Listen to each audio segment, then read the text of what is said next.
အားလုံးပဲမင်္ဂလာပါ YK Cooking Blog Channel လေးကနေပြန်လည်ကြိုဆိုလိုက်ပါတယ်ဒီနေ့မှာတော့ကျွန်တော်တရုတ်စားတောက်ဆိုင်နေရောက်တိုင်းမာစားလေးရှိတဲ့လူချိုင်းများတဲ့အသားလုံးချူချင်းကြော်နီးလေးကိုကြော်ပြပေးမှာပဲဖြစ်ပါတယ်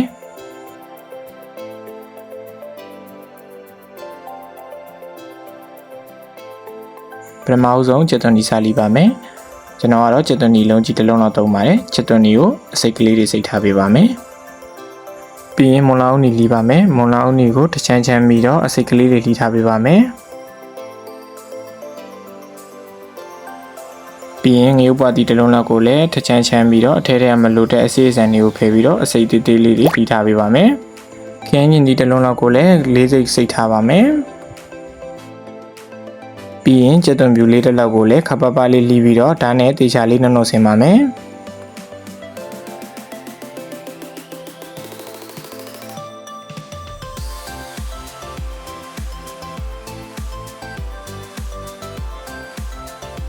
အသီးရွက်တွေလည်းဆင်းသင်းဖြစ်ပြီဆိုတော့အသားရောရတာစနေပါမယ်။စားနှင်းငယ်ထည့်ပါမယ်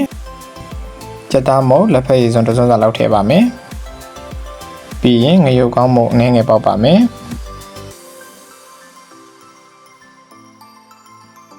ပြောင်းကောမုတ်ထမင်းစားစွန်း၄စွန်းစာလောက်ထည့်ပါမယ်။ဒီနေရာမှာကောမုတ်ကိုတုံးလဲရပါတယ်။ကျွန်တော်ကတော့ပြောင်းကောမုတ်ပဲတုံးထားပါတယ်။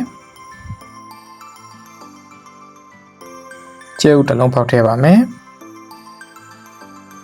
အရသာအလုံးလေးထည့်ပြီးသွားပြီဆိုတော့စနေပါမယ်အသားလေးကိုကောမုံနဲ့စီးစီးလေးဖြစ်သွားသည့်အထိတေချာလေးနေပေးရပါမယ်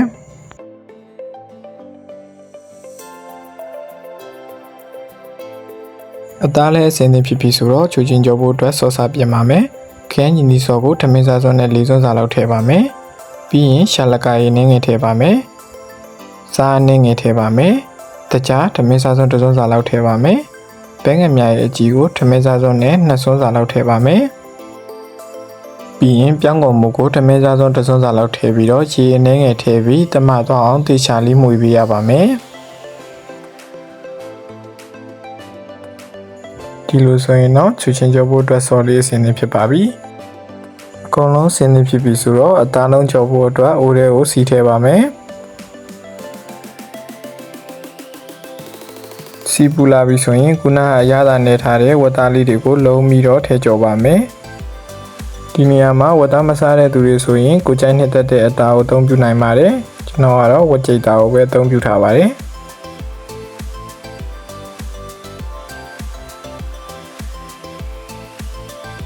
ဝတ်သားလုံးကျော်တဲ့နေရာမှာမီးအလဲလက်လောင်လေးနဲ့ပဲဝတ်သားကိုရှည်အောင်တန်းလာပြီးတော့အတွင်းသားလေးချက်လာသည့်အထိတိချာလေးကျော်ပေးရပါမယ်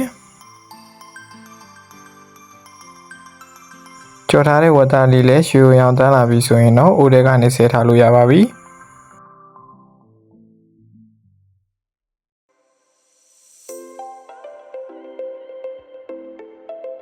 အသားလုံးကြော်လေးလည်းအစင်းသေးဖြစ်ပြီဆိုတော့ဟင်းစားချက်ပါမယ်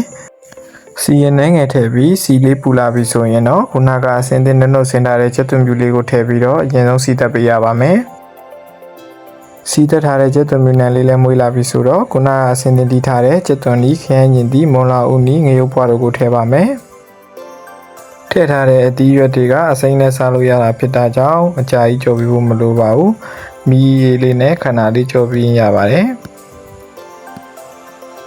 ပြီးရင်ခုနကအစင်းတင်ကြော်ထားတဲ့ဝတ်သားလုံးလေးတွေထည့်ပါမယ်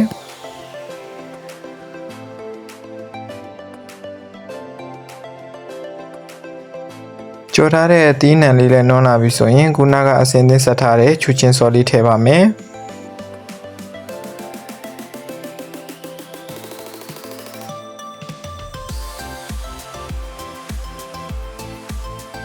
ထည့်ထားတဲ့ချူချင်းစော်လေးရေခံပြီးပြစ်လာပြီဆိုရင်တော့မီးပိတ်ထားလို့ရပါပြီဒီလိုဆိုရင်တော့ကျွန်တော်တို့တရုတ်စားတောက်ဆိုင်တွေမှာသွားစားနေကြအတိုင်းအရသာချူချူချင်းချင်းလေးနဲ့စားလို့ကောင်းတဲ့အသားလုံးချူချင်းကြော်လေးရပါပြီ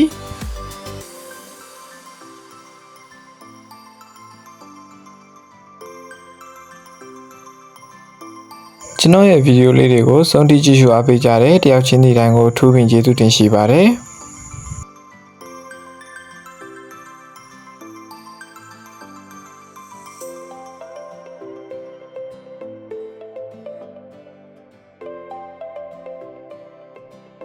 ဒီ ဒီလိုလွယ်ကူရွှေရှင်းပြီးအိမ်မှာအလွယ်တကူချက်စားလို့ရတယ်ဟင်းချက်နီးဗီဒီယိုလေးတွေကိုအမြဲတင်ဆက်ပေးသွားမှာမို့လို့ကျွန်တော်ရဲ့ YK Cooking Blog Channel လေးကို like and subscribe လုပ်သွားပေးဖို့လည်းမမေ့ပါနဲ့နော်